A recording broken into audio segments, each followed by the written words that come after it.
बोलो जयकारा बोल मेरे श्री गुरु महाराज की जय।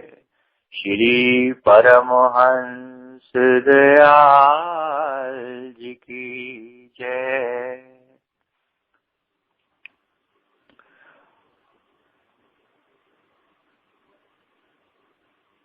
आज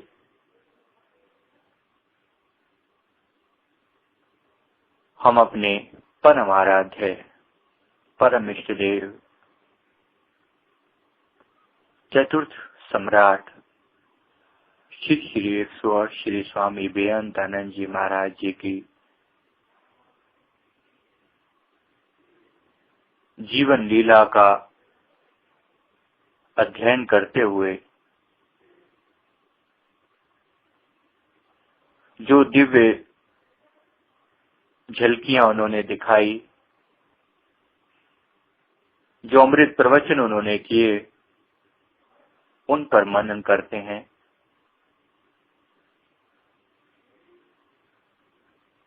आज के ये प्रवचन 6 श्री चतुर्थ पातशाही जी महाराज फरमाते हैं, श्री ग्रंथ में ये दर्ज है कि जिन नेत्रों द्वारा हम बाह्य जगत के रंग रूप तथा कौतुक देखते हैं, ये बाह्य चक्षु अथवा चर्म चक्षु हैं। अंतर्मन के चक्षु और हैं, उसको दिव्य चक्षु, तीसरा नेत्र, अंतर्दृष्टि अथवा विवेक दृष्टि आदि अनेक नामों से पुकारा जाता है। प्रत्येक व्यक्ति इस अंतर्दृष्टि को प्राप्त कर सकता है, परंतु इस दृष्टि की उपलब्धि एकमात्र महापुरुषों की कृपा तथा गुरु भक्ति के द्वारा हो सकती है। श्री रामचरितमानस बालकांड में चौपाई आती है कि श्री गुरु पद नख मणि गण ज्योति सुमिरत दिव्य दृष्टि ही होती। अर्थात सतगुरु के चरण कमलों के नाखूनों का प्रकाश हीरे मणियों से भी अधिक है। इनका ध्यान करने से दिव्य दृष्टि खुलती है। श्री महाराज जी फरमा रहे हैं कि सतगुरु के चरण कमलों के जो नाखून हैं, उनका प्रकाश हीरे और मणियों से भी अधिक है। इनका ध्यान करने से दिव्य दृष्टि खुलती है। फिर फरमा रहे हैं कि दिव्य दृष्टि खुलने से ही सत्य असत का ज्ञान हो जाता है कि वास्तव में जगत सत्य है अथवा मिथ्या। अनेकों संयम साधन इस मंजिल तक अत्यधिक कठिनता से पहुंचाते हैं, परंतु सतगुरु का ध्यान अथवा गुरु भक्ति एक ऐसा सुगम साधन है जिससे जीव सरलता से इस मंजिल तक पहुंच सकता है। दिव्य दृष्टि का प्राप्त होना ही मानो सर्व सुखों को पाना है। यह दिव्य दृष्टि सतगुरु के चरण कमलों का ध्यान करने से अथवा शब्द अभ्यास की कमाई से प्राप्त होती है, जिससे मोह माया का समस्त अंधकार दूर हो जाता है और विमल प्रकाश की प्राप्ति होती है। यही दिव्य नेत्र अथवा तीसरे तिल को ही शिव नेत्र कहते हैं, जो सतगुरु की कृपा बिना नहीं खुल सकता। अतएव सतगुरु की शरण में जाकर नाम की कमाई से दिव्य दृष्टि खोलने का ढंग सीखना है। यहाँ तक ये श्री चतुर्थ पातशाही जी महाराज जी के परम पावन वचन है। अब हम इनकी थोड़ी सी व्याख्या में जाते हैं कि महाराज जी क्या फरमा रहे हैं।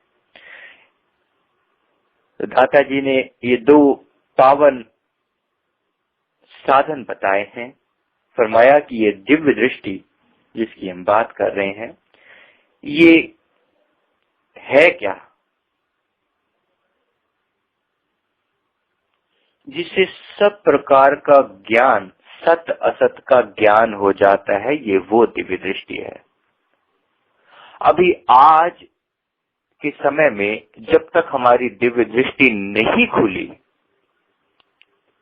तो गुरुमुखों हम जो देखते हैं वो हमें सच नहीं दिखाई देता।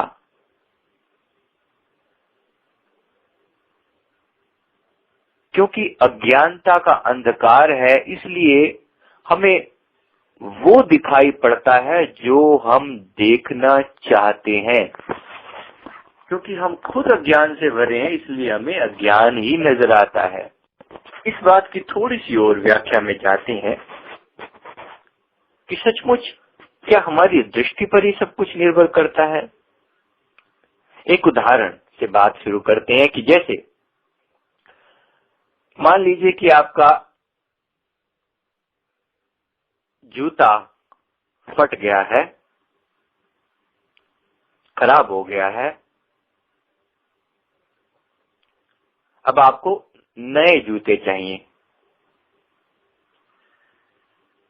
आप किसी कारण से जूते एकदम से उपलब्ध नहीं होते, आपको बड़ी तलाश है, काफी समय हो चुका है, अब आपको नए जूते चाहिए। तो आप इस बात पर ध्यान देंगे कि जब भी आप बाजार से निकलते हैं, किसी कारण से आप उतर कर खरीद नहीं सकते, मान लीजिए आप बस या गाड़ी से कहीं जा रहे हैं, किसी कारण से आप उतर नहीं सकते, आपका ध्यान जो है अधिकतर जूतों की दुकानों पर ही जाएगा। क्योंकि जूते में ही हमारी सुर्ती फंसी हुई है।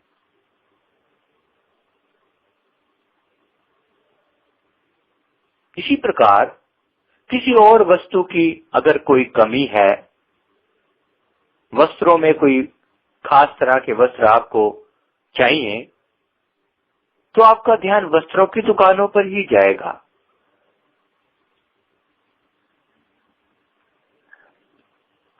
ये हमारी सुर्ती का, हमारी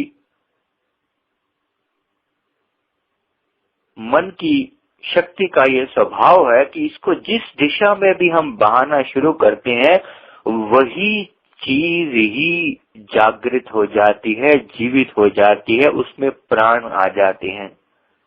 वरना इसी बाजार से आप कितनी ही बार गए होंगे, लेकिन आपने कभी इस बात पे ख्याल ही नहीं किया होगा कि जूतों की कोई दुकान भी यहाँ है या नहीं है। तो आपका ध्यान किसने अटकाया? आपकी एक इच्छा ने, आपकी एक वासना ने। एक खास तरह की इच्छा है जिससे ये जो बाजार है, इसमें जूते की दुकानें आपको सत्य दिखती हैं। ऐसा नहीं है कि इससे पहले वो दुकानें थी नहीं, थी तो पहले भी, लेकिन आपको नजर नहीं आती थी क्योंकि जरूरत नहीं थी। इसी प्रकार से इसी चीज को हम थोड़ा सा और आगे बढ़ाते हैं। इसका मतलब क्या है कि वासना एवं संसार है। वासना ही, इच्छा ही संसार है। वासना की वजह से हमें संसार दिखता है।